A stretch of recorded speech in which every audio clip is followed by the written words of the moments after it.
Shalom anak muda, apa kabarnya? Saya harap kita semua dalam kondisi yang baik di tengah kondisi dunia yang saat ini sedang mencekam, membingungkan, dan menakutkan. Hari ini kedua kalinya Komisi Pemuda beribadah melalui video seperti ini dengan hashtag ibadah di rumah aja. Kita harus jadi bagian untuk membawa bangsa ini keluar dari segala kesulitannya dengan cara mengurangi berkumpul bersama-sama dengan di rumah aja. Lihat, gedung gereja ini kosong. Tapi sejatinya gereja bukanlah gedungnya. Gereja adalah orang-orangnya. Di mana ada kesatu hatian memuji dan memuliakan nama Tuhan. Di mana nama Tuhan dipermuliakan, firman Tuhan didengarkan. Disitulah sejatinya gereja. Puji Tuhan, kalau anak-anak muda masih mau berdoa bagi bangsa ini, masih mau beribadah bagi bangsa ini. Saat ini kita akan masuk dalam pembahasan firman Tuhan. Sebelumnya kita akan berdoa. Bapa di dalam surga, terima kasih atas kasih dan penyertaan-Mu. Kami boleh ada seperti saat ini. Ya Bapa, saat ini kami akan membaca dan merenungkan firman Tuhan. Biarlah kami serahkan hidup kami untuk boleh dinasehati oleh firman Tuhan, untuk boleh dibentuk oleh firman Tuhan, untuk boleh diingatkan oleh firman Tuhan. Terima kasih ya Bapa, kami siap mendengar firman-Mu. Di dalam nama Tuhan Yesus kami sudah berdoa. Amin. Firman Tuhan terambil bagi kita pada malam hari ini dari Nehemia. Nehemia pertama, Nehemia 1, ayat 1 sampai dengan 11. Tapi untuk menyingkatnya kita baca ayat yang keempat saja. Saya bacakan untuk kita semua. Ketika ku dengar berita ini, duduklah aku menangis dan berkabung selama beberapa hari. Aku berpuasa dan berdoa ke hadirat Allah semesta langit. Demikian pembacaan firman Tuhan bagi kita malam hari ini. Teman-teman pemuda tahu nggak Nehemia itu siapa sih? Nehemia adalah seorang juru minum raja. Seorang yang posisinya dekat dengan raja. Seorang yang bisa dibilang hidup di ring satunya raja.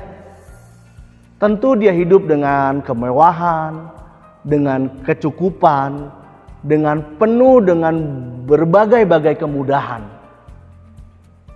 Tapi ketika Nehemia mendengar bahwa bagian dari orang-orang Israel yang saat ini tinggal di Yerusalem dalam keadaan sulit, dia meresponinya.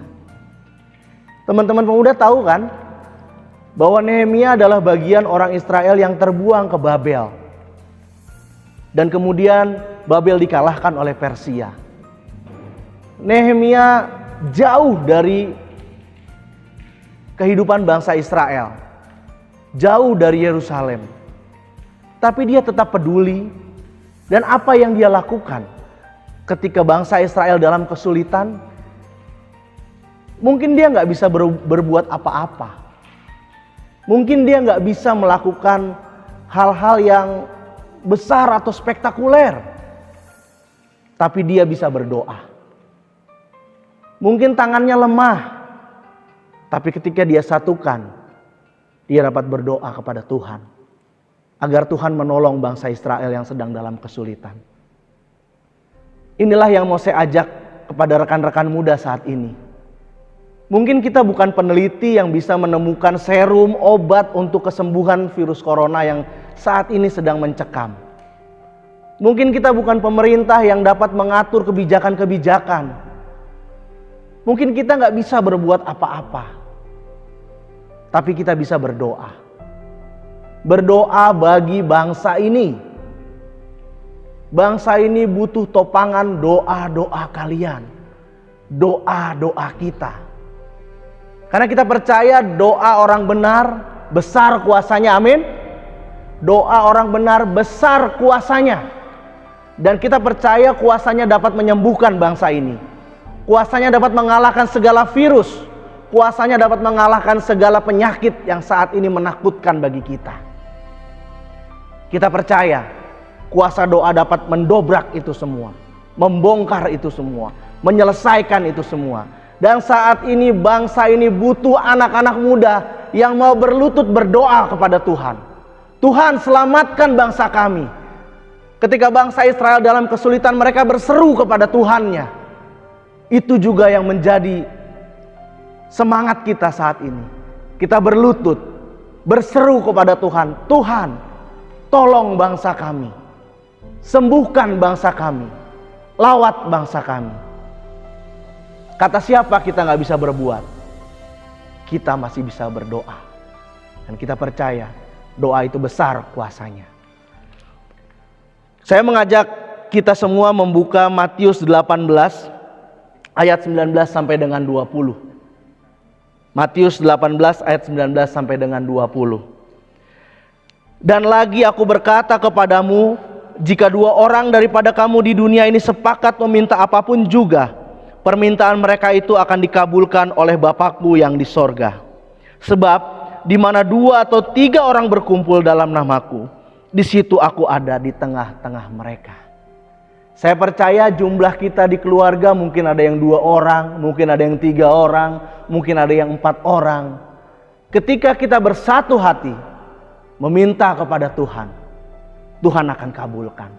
Ketika kita berdoa kepadanya, beribadah kepadanya, Dia hadir di tengah-tengah kita. Dan kita percaya ketika Tuhan hadir, Dia akan membawa dampak perubahan, dampak penyembuhan, dan dampak pemulihan bagi kita semua.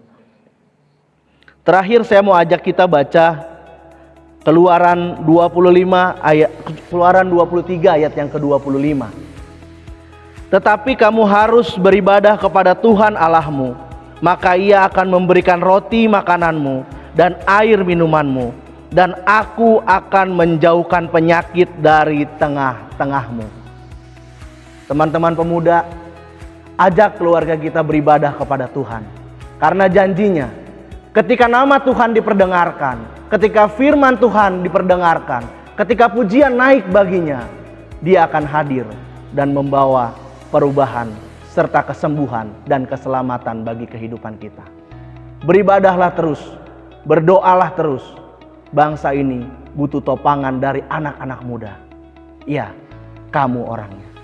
Tuhan Yesus memberkati kita. Amin.